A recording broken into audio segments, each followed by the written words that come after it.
ನಮಸ್ಕಾರ ಎಲ್ಲರಿಗೂ. Welcome back to Suchi ರುಚಿ ಚಾನಲ್. ನಾವಿವತ್ತೊಂದು ಒಳ್ಳೆ evening snack sweet corn peas cutlet ಮಾಡೋದು ಹೇಗೆ ಅಂತ ನೋಡೋಣ. ನಾನಿಲ್ಲಿ ಕಾದಿರೋ ಎಣ್ಣೆಗೆ ಜೀರಿಗೆನ ಹಾಕ್ಕೊಳ್ತಾ ಇದ್ದೀನಿ, ಒಂದು ಹಸಿ ಮೆಣಸಿನ್ಕಾಯಿ ಮತ್ತು ಶುಂಠಿ ಬೆಳ್ಳುಳ್ಳಿ ಪೇಸ್ಟ್ ಹಾಕ್ಕೊಳ್ತಾ ಇದ್ದೀನಿ. ಖಾರ ಜಾಸ್ತಿ ತಿನ್ನೋರು 2-3 ಮೆಣಸಿನ್ಕಾಯಿ ಕೂಡ ಹಾಕ್ಕೋಬೋದು. ಇವಾಗ ಸೀಸನ್ ಇರೋದ್ರಿಂದ ಫ್ರೆಶ್ ಬಟಾಣಿ ಈಸಿಯಾಗಿ ಸಿಗುತ್ತೆ, ಇಲ್ಲಾಂದರೆ ನೀವು ಫ್ರೋಝನ್ ಬಟಾಣಿ ಕೂಡ ಯೂಸ್ ಮಾಡ್ಬೋದು. ನಾನಿಲ್ಲಿ ಒಂದು ಬೌಲ್ ಹಸಿ ಬಟಾಣಿನ ಹಾಕ್ಕೊಳ್ತಾ ಇದ್ದೀನಿ.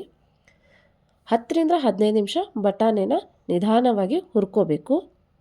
ನೋಡಿ, ಇವಾಗ ಬಟಾಣಿ ಕಲರ್ ವೈಟಿಶ್ ಆಗಿದೆ, ಅಂದರೆ ಬೆಂದಿದೆ ಅಂತ ಅರ್ಥ. ಇದಕ್ಕೆ ನಾನು ಬೇಯಿಸಿಟ್ಕೊಂಡಿರೋ ಒಂದು ಬೌಲ್ ಸ್ವೀಟ್ ಕಾರ್ನ್ ಹಾಕ್ತಾಯಿದ್ದೀನಿ ಮತ್ತು ರುಚಿಗೆ ತಕ್ಕಷ್ಟು ಉಪ್ಪು. ಇನ್ನೊಂದು ಪಾತ್ರೆಯಲ್ಲಿ ನಾನು ಅವಲಕ್ಕಿನ ಹುರ್ಕೊಳ್ತಾ ಇದ್ದೀನಿ. ಹುರಿದಿರೋ ಅವಲಕ್ಕಿನ ಮಿಕ್ಸಿ ಜಾರ್ಗೆ ಹಾಕಿ ಪುಡಿ ಮಾಡಿ ಇಟ್ಕೊಂಡಿದ್ದೀನಿ. ನೋಡಿ, ಈ ಪುಡಿನ ಕಟ್ಲೆಟ್ ಮೇಲೆ ಹಚ್ಚೋದ್ರಿಂದ ಕಟ್ಲೆಟ್ ಕ್ರಿಸ್ಪಿ ಆಗುತ್ತೆ. ಇನ್ನೊಂದು ಜಾರ್ಗೆ ನಾನು ಪೀಸ್ ಮತ್ತು ಸ್ವೀಟ್ ಕಾರ್ನ್ನ ಕೊತ್ತಂಬರಿ ಹಾಕಿ ಪೇಸ್ಟ್ ಮಾಡ್ಕೊಳ್ತಾ ಇದ್ದೀನಿ. ನೋಡಿ, ಈ ಥರ ಪೇಸ್ಟ್ ಆಗಿದೆ. ಇದಕ್ಕೆ ಬೇಯಿಸಿರೋ ಒಂದು ಬೌಲ್ ಆಲೂಗಡ್ಡೆನ ಹಾಕ್ಕೊಳ್ತಾ ಇದ್ದೀನಿ. ಆಲೂಗಡ್ಡೆ ಏನಕ್ಕಂದರೆ ಬೈಂಡಿಂಗ್ ಚೆನ್ನಾಗಿ ಬರುತ್ತೆ. ಮತ್ತು 1 ಸ್ಪೂನ್ ಗರಂ ಮಸಾಲ ಮತ್ತು ಸ್ವಲ್ಪ ಚಾಟ್ ಮಸಾಲ ಹಾಕ್ಕೊಳ್ತಾ ಇದ್ದೀನಿ.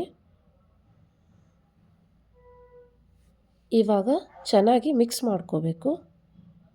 ನೋಡಿ, ಈ ಥರ ನೀಟಾಗಿ ಮಿಕ್ಸ್ ಮಾಡ್ಕೋಬೇಕು. ನನ್ನ ಮಗ ಬೇರೆ ಮಧ್ಯೆ ಮಧ್ಯೆ ನಾನು ಹೆಲ್ಪ್ ಮಾಡ್ತೀನಿ ಅಂತ ಬರ್ತಾಯಿದ್ದ.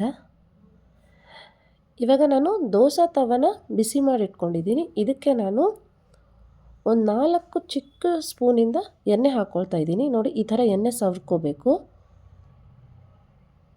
ಕೈಗೂ ಕೂಡ ಎಣ್ಣೆ ಸವರ್ಕೋಬೇಕು ಈ ಥರ. ನೋಡಿ, ಇವಾಗ ಒಂದು ಚಿಕ್ಕ ಉಂಡೆ ಸೈಜ್ ತೊಗೊಂಡು ಇದನ್ನು ನಾವು ಈ ಥರ ತಟ್ಟಿ ರೌಂಡ್ ಶೇಪಲ್ಲಿ ಮಾಡಿಕೊಂಡು ಇದಕ್ಕೆ 2 ಸೈಡ್ ಅವಲಕ್ಕಿ ಪುಡಿನ ಹಚ್ಕೋಬೇಕು. ಹಚ್ಚಿ ತವಾ ಮೇಲೆ ಇಡಿ. ನೋಡಿ, ಈ ಥರ ತವಾ ಮೇಲೆ ಇಟ್ಕೋಬೇಕು. ಒಂದು 8 ಟಿಕ್ಕಿ ರೆಡಿಯಾಗಿದೆ.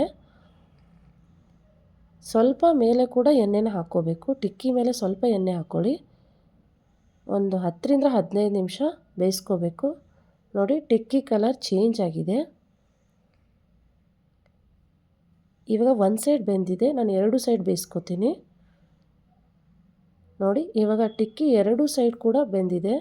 Cutlet is ready. Like, share and subscribe.